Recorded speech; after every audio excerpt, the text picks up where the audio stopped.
I'm going to talk about differential equations.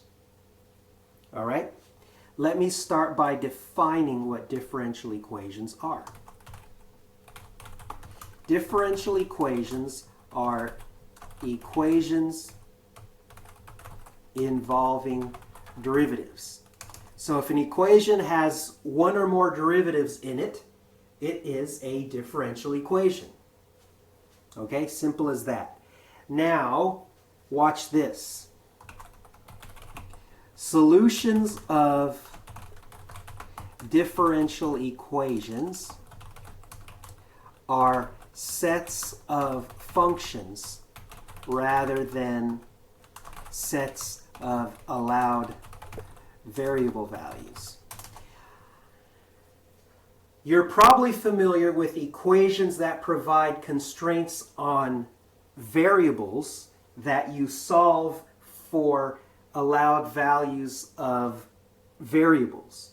Okay? Now, differential equations, you will notice that they provide constraints on functions, and so solving a differential equation means finding the set of allowed functions, okay, the functions that satisfy the conditions imposed by a given differential equation.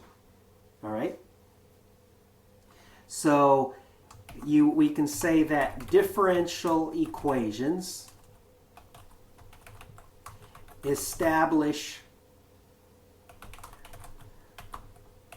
constraints on functions involving derivatives. So basically we're saying that functions that satisfy this differential equation, their derivative has to equal such and such, or it has to follow some pattern. Okay? So let's see an example now of a differential equation, and we will solve it. Okay? So y prime equals the sine of x. So this differential equation is looking, or it's constraining a function, looking for a function, however you want to say it, such that the derivative of that function is equal to the sine of x, where x is what's called the independent variable. Okay, y, the name of the function is y. The y is dependent on the value of x, right? So we say that y is the dependent variable. That's a term that people will use. Okay, so how would you solve this differential equation? Well, if you've ever found the antiderivative of a function, then you've already solved differential equations without really maybe knowing that you were solving differential equations. I could take the antiderivative of both sides, and so I get y is equal to minus the cosine of x plus the constant of integration. Now think about what that is that we just wrote down. Now, isn't that representing a family of functions, right? It's not just one function that we found, but we've actually found a whole set of functions, actually an infinite set of functions, such that their derivative is the sine of x. Okay? Okay, let's do a slightly more complicated example. By the way that differential equations often show up in different fields is that people often know the behavior of some system, and then they want to find a function that models that system. For example, a biologist might know how a population evolves in time. They might have a differential equation that describes the evolution of a population, but they don't have a function that describes that population growth. So they need to solve the differential equation. In physics, you might know a differential equation that describes the motion of a planet or a rocket ship, and you need to now do the work to find the position function or the velocity function with respect to time that describes the motion. Okay? Here is an example from finance. Often, the rate of growth of an investment with respect to time depends on the amount of money in the investment. Okay? Here's a differential equation that might model such a situation. Y prime equals y.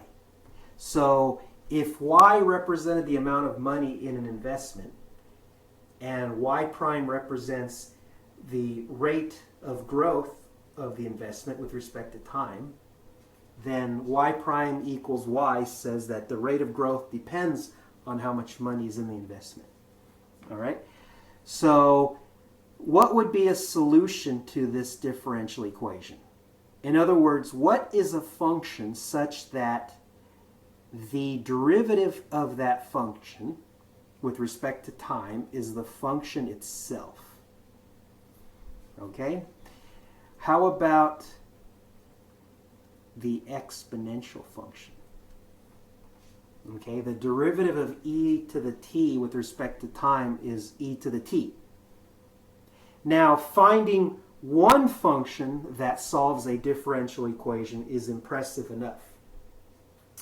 The best that one could do would be to find the solution set consisting of all possible functions that satisfy a given differential equation. Now, having said that, can we think of other functions that satisfy this differential equation? What about the following? What if I multiplied that exponential function by a constant? What is the derivative of a constant, let's call the constant a, times e of t? Isn't the derivative a e of t? It's the original function itself, right? So that describes or represents an infinite number of functions. So that's the more general solution set. Okay, so a e to the t.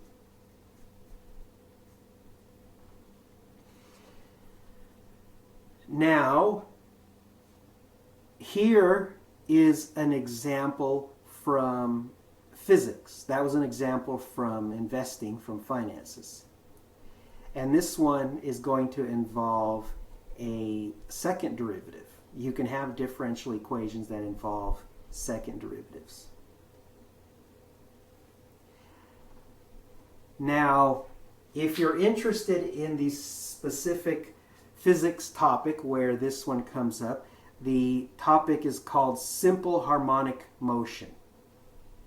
This differential equation can correspond to the statement that the acceleration of an object depends on minus the value of the position of the object. Okay, so if y represents the position of the object, y double prime is referred to as the acceleration in physics. Okay, so what would be a function that has a second derivative equal to the negation of the original function? Now, you can pause the video if you like and try to have some fun seeing if you could think of one. I'll go ahead and tell you right now. Y equals sine of x. Okay? So watch this. The derivative of sine of x is the cosine of x. The derivative of the cosine of x is minus sine of x. Now, can we make that solution more general? Can you see that I also could have selected the cosine function? What's the derivative of the cosine function? It's minus sine. the derivative of the cosine of x is minus sine of x. The derivative of that, the derivative of minus sine of x is minus cosine of x. Okay? So this time we have two different functions that satisfy the original differential equation. Not only that, but I could have also multiplied each of these functions by a constant.